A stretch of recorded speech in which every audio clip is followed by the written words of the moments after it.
Welcome to the Navy SEAL Mindset. I'm your host, William Branum, and this is episode 009. Today, we're going to talk about leadership. Don't turn away or turn this off. No one wants to talk about leadership. Leadership is boring or all that other good stuff. I have some really good stuff for you today because I was going to give you this whole 5 Navy SEAL secrets to leadership I'm writing a book about, I've spoken about several times. But earlier today, and I encourage everyone to do something like this. Earlier today, I reached out to a bunch of people and sent some gratitude messages. And one of those people I sent a gratitude message was one of my former command master chiefs at SEAL Team 10.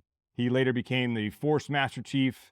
I'm not going to say his name, but he goes by Mags. And so I'll refer to Mags during this episode over and over again. I reached out to Mags and I just said, it's been a long time.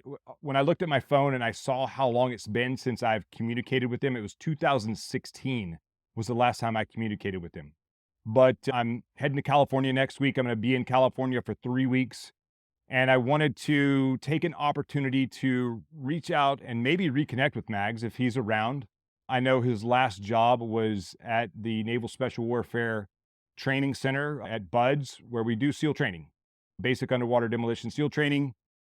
And one of the other reasons I'm super excited to share with you some of the things that Mags has taught me is because I wouldn't be the man I am today. I wouldn't be the leader that I am today without his mentorship. So let me just kick this off because I got more to say about that. So the message was, Mags, I hope you're doing awesome. Awesome. I always write awesome in upper cases. Are you still at BUDS? I'm going to be in Southern California for the next 3 weeks. Would love to reconnect if you're available. And he replied back to me, 20 minutes later. He's, Will, great to hear from you, brother. I left BUDS about a year ago and went to Yacht Restoration School in Newport, Rhode Island. I'm now pursuing my passion in the boating industry after 39 years of service to Naval Special Warfare, making up for lost time with the family. Would love to catch up if you have some time while you're here. I follow you on LinkedIn, love the vibe you have created and are transmitting to the world. With great respect, Mags. So that, me just reading that gave me goosebumps. One of my mentors is following me on LinkedIn and he likes what I'm putting out. I have no idea if I'm impacting people's lives in a positive way or not. That's all the affirmation I need to keep going. I had a hard time when I left the SEAL teams, when I retired, talking about being a Navy SEAL. I had so many people say, you need to do this. You need to share as much as you can. And that's why I started this podcast. That's why I get on stage to impact people, to influence people, to help make this world a better place. I have a tremendous amount of knowledge that I want to share with you, and I hope you enjoy and get something out of the information that I'm putting out. 39 years of service. 39 years of service to Naval Special Warfare. I don't know the exact numbers, but I think he probably served 30 years as a SEAL and then 9 years as a government service employee. I think his last job as a government service guy was as a motivator at BUDS, helping kids that are going through the program, give them a little extra motivation, give them a little extra leadership to really get the best qualified candidate out the other end of that pipe.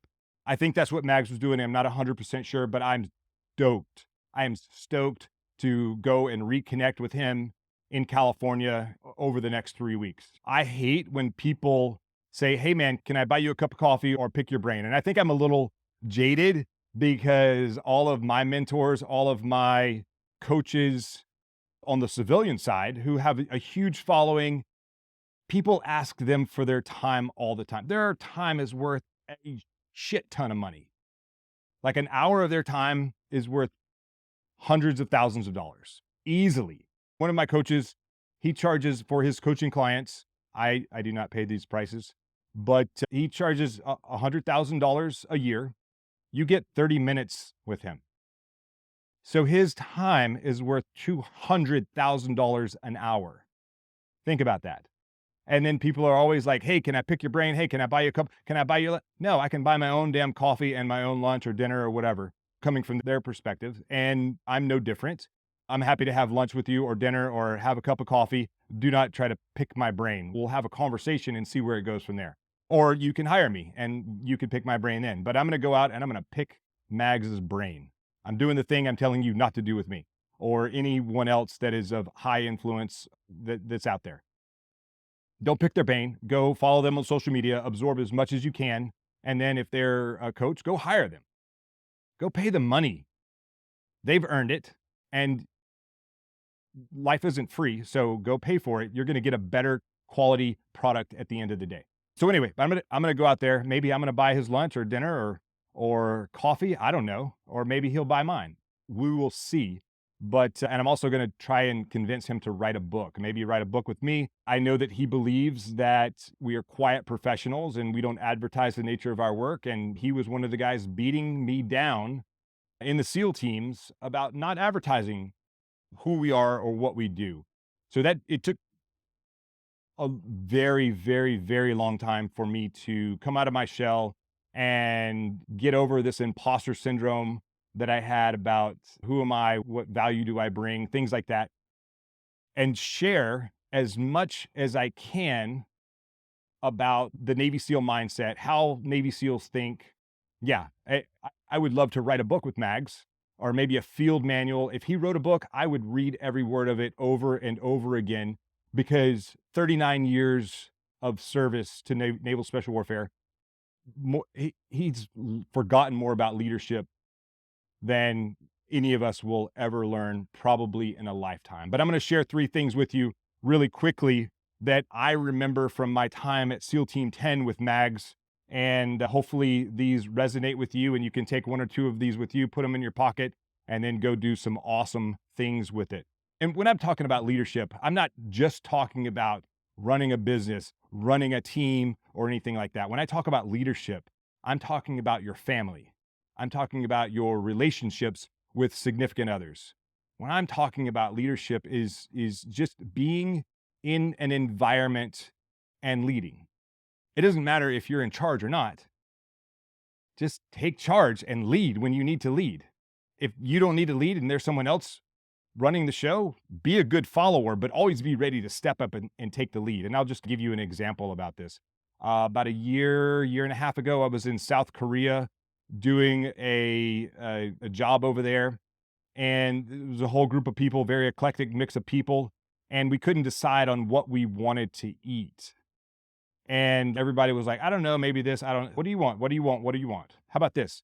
So I just stepped in and I said, let's go here and have dinner over here. We did not end up doing what I said, but what I did is I stepped up and I led, forcing them to make a decision. They didn't like what I had to say. They didn't want to eat what I said I wanted to eat. And that's okay. I didn't really care, but I wasn't going to sit around starving, waiting for us to come to some consensus. We're either going to go do what I'm going to go do, or I'm going to go do what I want to go do. And you guys can sit here and not make a decision yourself. I'm going to lead myself first. And if you want to follow me, awesome. If you want to make another plan, awesome. But at least we need to start moving forward.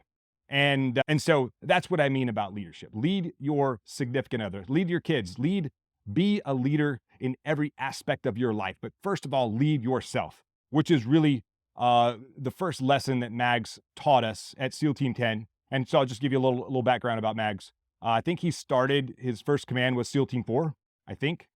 And he went from SEAL Team 4 to Development Group. Development Group, if you don't know what that is a SEAL team on Dam Neck Base in Virginia. He spent, 15, 18 years at Development Group. He came to SEAL Team 10. He was the Command Master Chief at SEAL Team 10. He left SEAL Team 10, became the Command Master Chief of BUDS. And then he later became the Command Master Chief of Naval Special Warfare Command, which he was the senior enlisted guy in charge of all of Naval Special Warfare. I think maybe he went back to Development Group and was the Command Master Chief over there as well. And then when he retired, he became the kind of dive motivator mentor for students as a civilian at BUDS. And then he recently retired and now so anyway, tremendous amount of leadership under his belt. And I'm just grateful that I had the opportunity to serve with him, work for him, and learn under his guidance. And so again, I'm going to share a few of the things that he taught us in the Chief's mess about leadership. So number one was your reputation is everything. That really goes back to lead yourself.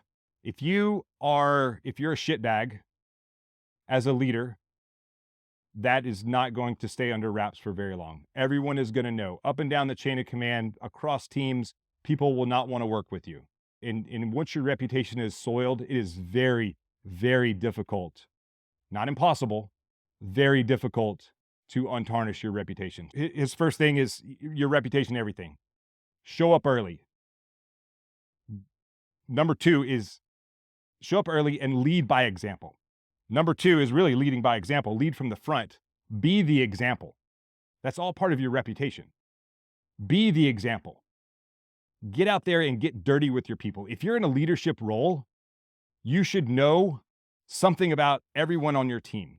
If you have a 5,000 man or person organization, it's very difficult to know who everyone is or what everyone is doing. But you should make an effort to go down, we call it the deck plate, to the deck plate level and talk to people, interact with your people, get out of your crystal palace that you're sitting in.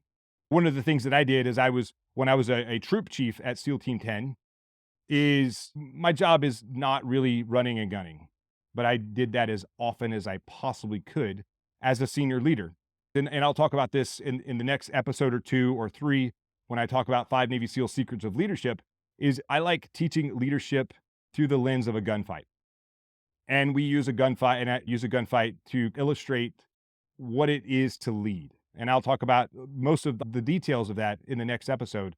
But so one of the ways that we train for combat is we go out and we do urban warfare, we do land warfare, we do diving, we jump out of airplanes, we fast rope out of helicopters and drive vehicles. And then we integrate everything together. But when we're doing land warfare training, specifically land warfare training, there's a handful of calls that you have to make. And it really teaches leaders how to read the battlefield, read their people, and read the enemy situation to make the right call on the battlefield. We split the team up into the platoon or the task unit into smaller elements.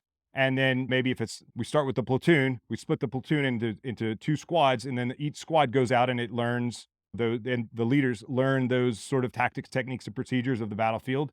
And then they come back and they take a break, and then the next squad goes out. And then as we get more advanced, then the whole platoon goes out. And then as we get more advanced, the task unit goes out. You have 45 plus people on the battlefield at night, night vision goggles, lasers, guns, bullets, it's total freaking chaos. It's awesome. And to manage that kind of chaos takes true leadership. But one of the things that I did as a senior enlisted leader, I don't need to get out there and get dirty with the boys, but I did, and I loved it. And so when you finish a run, you're pretty wiped out. And so you could be running and gunning for 30, 45 minutes, depending on how big the contact is, depending on how well the calls were made and things like that, how many down men you have, how bad the training cadre make the scenarios. But I would go out there and I would position myself next to that brand new leader to help him read the battlefield a little bit better, maybe sometimes add a little extra stress. Sometimes stress is good. Stress is a good thing. It makes you better. It makes you stronger. But I would do every single run without a break. And I would carry the down men. I would pick up the 60 if the 60 gunner was down, and I would start laying rounds down range. It's take their kit off and wear their kit on top of mine. So I'm extra heavy. 2 guns, 3 guns, whatever it was. Carry the down man. I earned the respect of the guys that work for me. I didn't get it solely based on my rank or my position or my time at the SEAL team. I earned their respect by going out there and getting dirty with them, going out there and doing really hard things, going out there and not using my position to get out of doing the hard work or the dirty work. I went out there and did it anyway. If you go out there and do that as a leader, you will get mad respect from your people. Then you can ask them to do even harder things because they know that you're not going to ask them to do something that you're not willing to do yourself.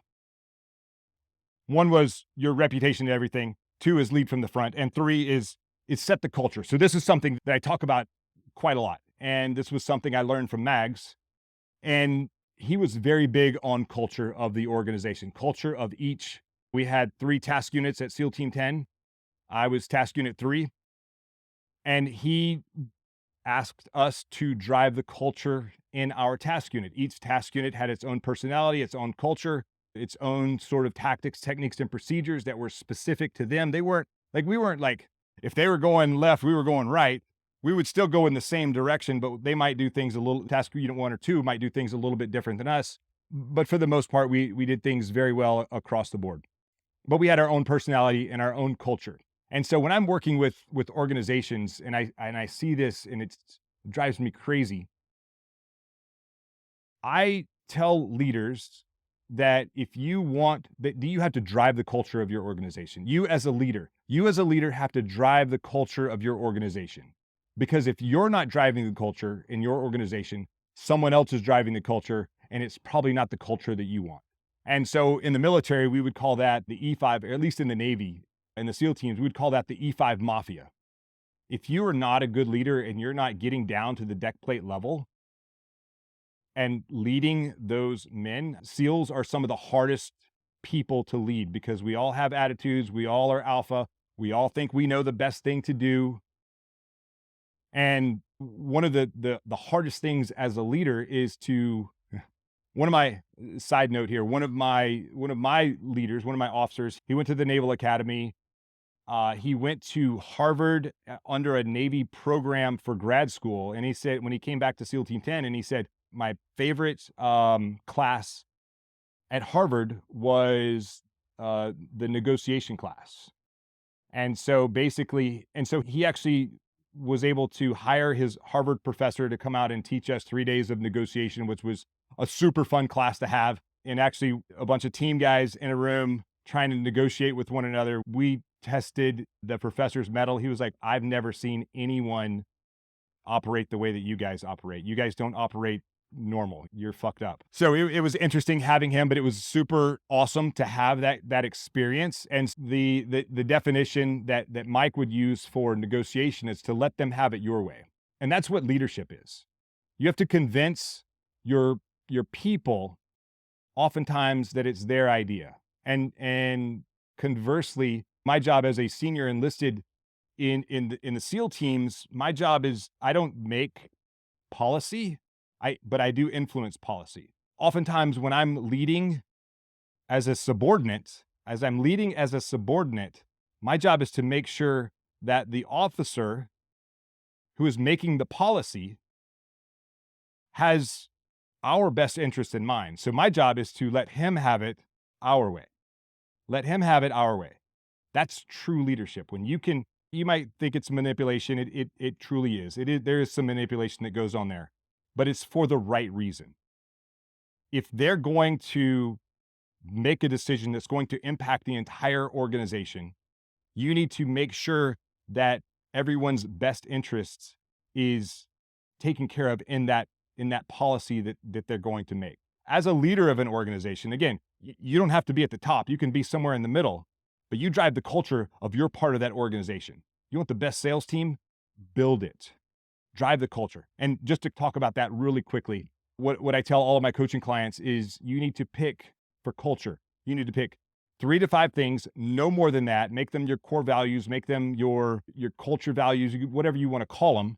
So for me, naked, never quit, accept failure, kill mediocrity, expose your fears, and do the work. Anyone who knows me knows that those are my core values. But take 3 to 5 things. Don't have more than that for your organization because no one's going to remember them. I think Ray Dalio's, he has 130 and he knows all 130, and he forced all of his employees, no matter what they were doing at Bridgewater, to learn them. But it takes a long time to remember all of those 130 core values. So if you keep it simple, man, Ray's a stupidly smart guy. I've never met him, never worked with him, but I have heard him talk. He's a stupidly smart guy, and he created the largest hedge fund in the world. You can't be dumb if you're going to create something like that. But for your organization, for your family, for your team, we all have a team. Who's on your team? For your team, create the culture. And do it like this: 3 to 5 things that you're absolutely passionate about. They're non-negotiables in your life, in your organization, and then repeat them daily, every day. You should be shoving that culture down their throat nicely. Make it their idea. Make them want to learn it. Make it their idea that they want to learn it. That's a win. That's how you lead. The next thing I'm going to talk about are leaders are not born. Now, there are some very charismatic people out there in the world who are naturally gifted in leading, in letting people have it their way, manipulating people. I'm going to use that word again. And people just want to follow them. They're just charismatic. They're just really good at that. Those are anomalies. Those are unicorns. Those aren't real. They're real. They're real people. But if you're in a leadership role, don't expect to be that unless you were born with it, and you still have to work for it every single day. Leaders are made.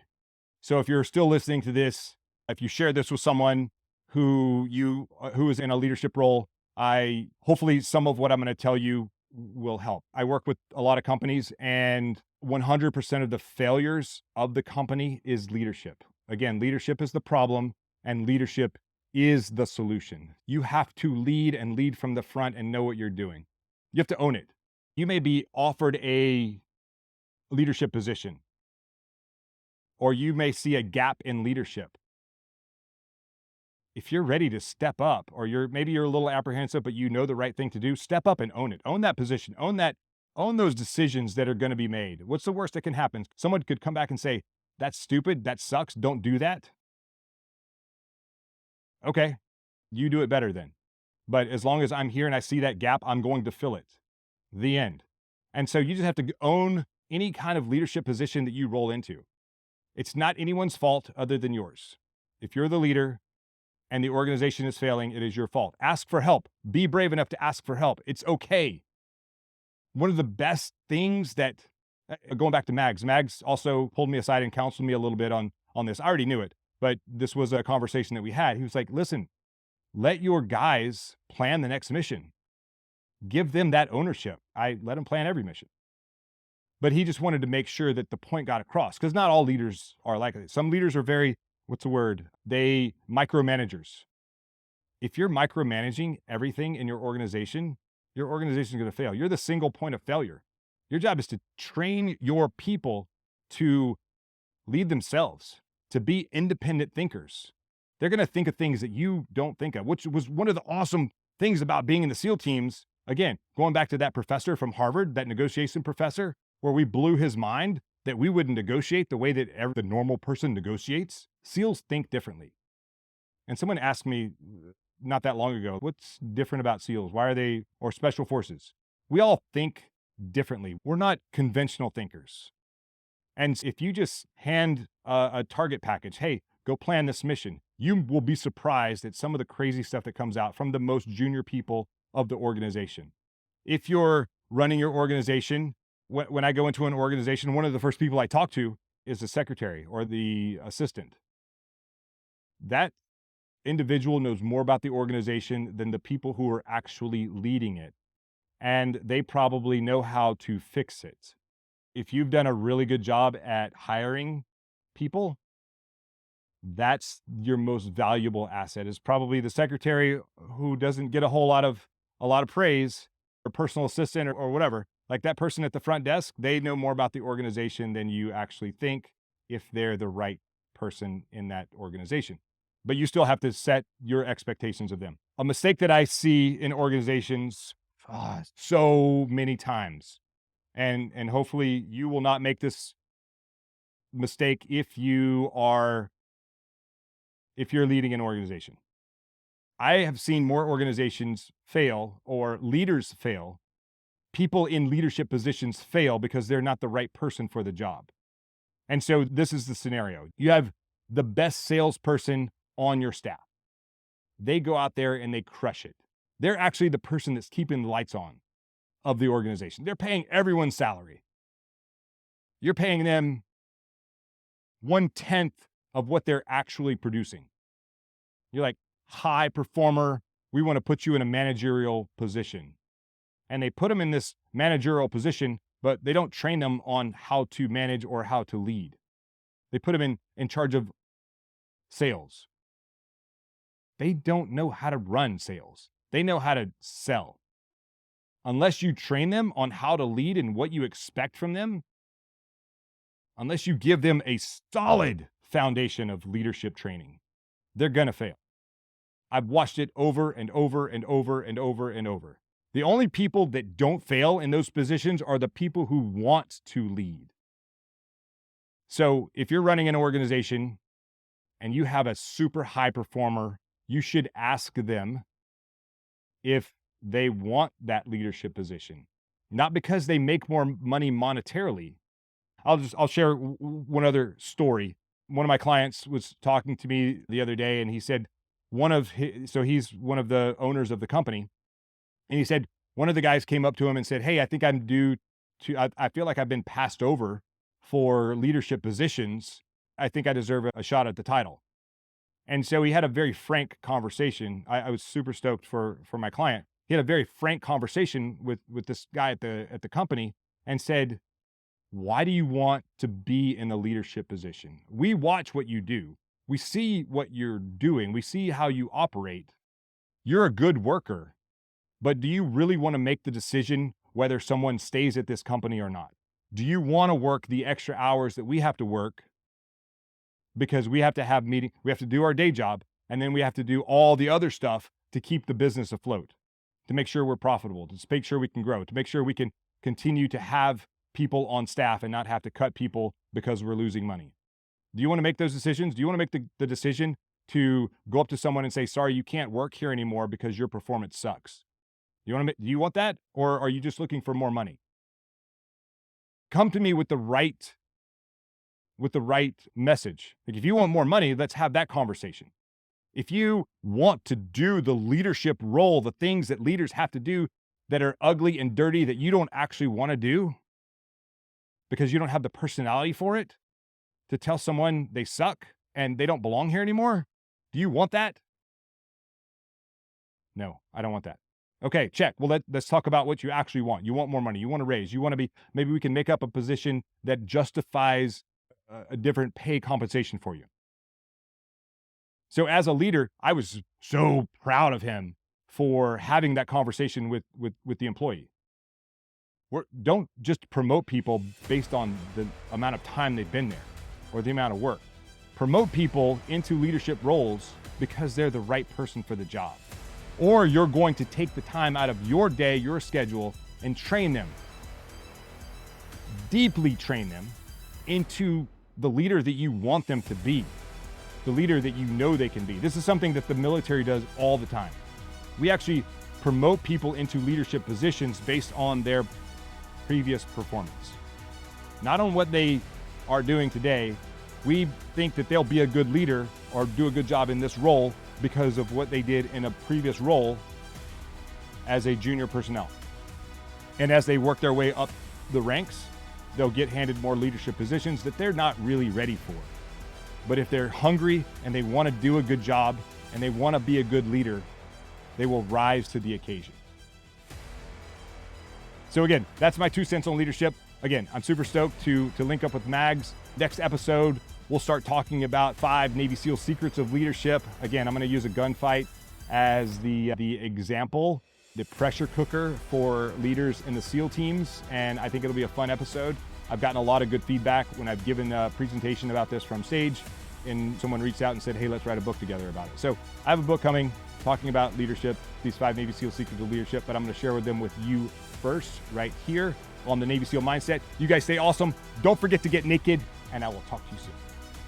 Hey, this is William Branum, retired Navy SEAL, 26 years of service, and I have a free gift for you. Go to 5SEALsecrets.com, the number 5, SEAL as in Navy SEAL, 5SEALsecrets.com.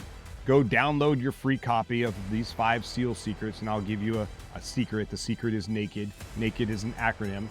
Go over there and find out what it is. 5SEALsecrets.com, totally free. All you got to do is give me your name and email so I can send that to you, and it's all yours. Then you can start learning how to think like a Navy SEAL. Talk to you guys soon.